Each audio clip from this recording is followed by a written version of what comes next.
भगत सिंह जन अधिकार यात्रा का दूसरा दौर शुरू। किसान, मजदूर, छात्र, नौजवानों से यात्रा में भाग लेने की अपील। बेरोजगारी, महंगाई और भ्रष्टाचार के खिलाफ नौजवानों को जागरूक करना है। यात्रा का उद्देश्य सरकारी उपक्रमों का हो रहा निजीकरण, ठेके पर दी जा रही नौकरियां, श्रम कानून किए जा रहे खत्म, मजदूरों के अधिकारों पर हो रहा हमला, नौजवानों को नहीं मिला रोजगार, शिक्षा का किया जा रहा है व्यवसायीकरण।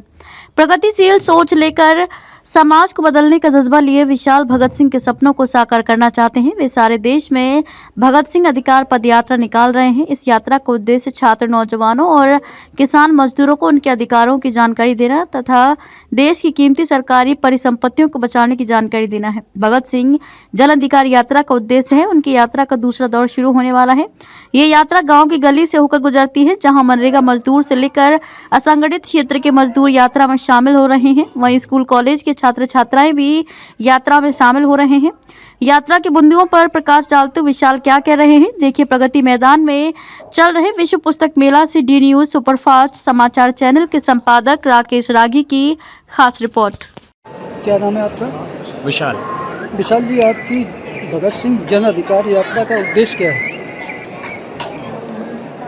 कि भगत सिंह जन अधिकार यात्रा जो है वो आज लोगों के बुनियादी मुद्दे, महंगाई, भ्रष्टाचार और जो बेरोजगारी का पूरा आलम है, एक एक चीज़ लोगों की पहुंच से दूर होती जा रही है। जो संस्थान जो लोगों के टैक्स के पैसे से खड़े किए गए उनको लगातार निजी हाथों में बेचा जा रहा है, और जो नौकरियां खाली हैं उन सीटों पे बहाली तो नहीं निकल रही है, पर उस पे उन सीटों को ही ख़त्म किया जा रहा है, चाहे वो रेलवे हो, चाहे वो पूरा का पूरा सरकारी महकमा हो, और हर जगह ठेके पे, कॉन्ट्रैक्ट पे नौकरियां दी जा रही है। तो रोज़गार का सवाल हो या फिर महंगाई जिस कदर लगातार बढ़ती जा रही है, शिक्षा से लेकर चिकित्सा तो लोगों की पहुंच से दूर होती ही जा रही है। साथ साथ बुनियादी जो अनाज और खाने पीने की चीज़ें हैं, रोज़मर्रा की चीज़ें हैं, उनका भी दाम लगातार तेज़ी से बढ़ रहा है। तो इन सब के ख़िलाफ़ और एक जो पूरी साजिश जो अंग्रेज रचा करते थे कि बांटो और राज करो, उस पूरी साजिश को आज ये सत्ता में बैठे हुक्मरान भी लागू कर रहे हैं, और हिंदू मुस्लिम के नाम पे लोगों को मंदिर मस्जिद के नाम पे लड़वा के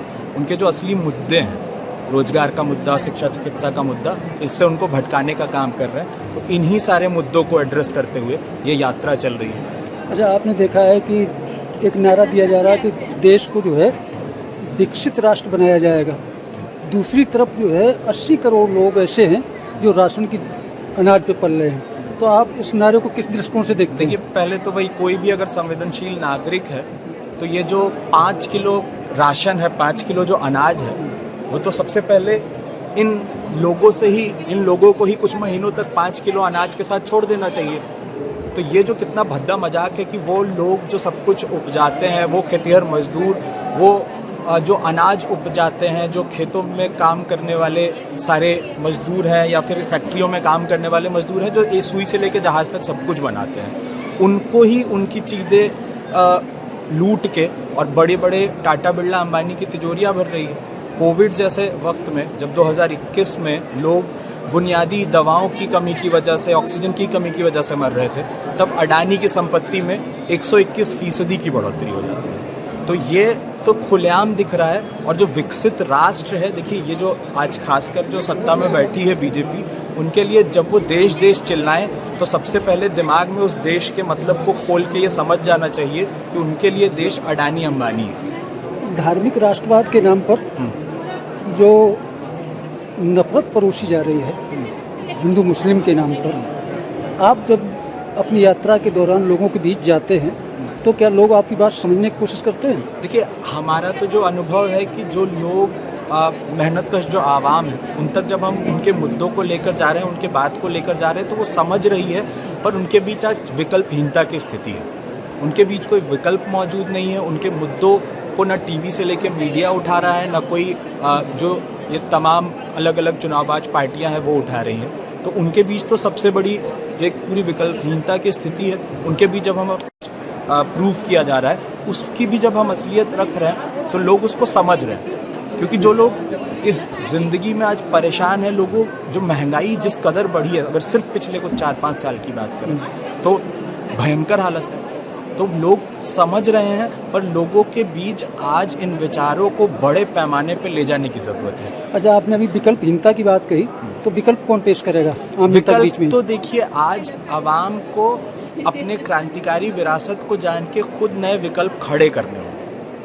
आज वही जो पूरा मीडिया जो डिबेट चलाता है कि मोदी नहीं तो कौन, तो आज जो बाकी चुनावबाज पार्टियां हैं, कांग्रेस ने भी जो ज़मीन तैयार की उसी पर खड़े होकर आरएसएस और बीजेपी की पूरी पॉलिटिक्स खड़ी हुई, और बाकी जो पार्टियां हैं, चाहे वो आम आदमी पार्टी हो, चाहे भी और भी क्षेत्रीय पार्टियां हैं, वो भी जिन धन्ना सेठों के पैसे पर पलती हैं उन्हीं के लिए नीतियां बनाती है, और वो भी मौका पड़ने पर हिंदू मुस्लिम की राजनीति करने से बाज नहीं आती है। तो इसलिए इनके से तो ये चीज़ हो नहीं सकती है। नहीं तो क्रांतिकारी विकल्प कौन पैदा करेगा? क्रांतिकारी विकल्प आज इस देश के नौजवान पैदा करेंगे, जिन्हें पढ़ने लिखने का मौका मिला है। आज उनके ऊपर ये जिम्मेदारी है कि वो अपने क्रांतिकारियों की विरासत को पढ़ें और घरों से निकल के लोगों के बीच लेकर जाएं, उन्हें संगठित करें, उन्हें गोलबंद करें। और इसी काम को करने के लिए यात्रा निकली है, और इसमें सैकड़ों नौजवान शामिल हैं। उनके ही दम पे ये यात्रा चल रही है। वो पूरे दिन पैदल चलते हैं, लोगों तक ये पर्चे, ये बुकलेट्स जो है यहाँ पे वो लेकर जा रहे हैं, लोगों को जोड़ रहे हैं और इस विकल्प को खड़ा करने का काम कर रहे हैं।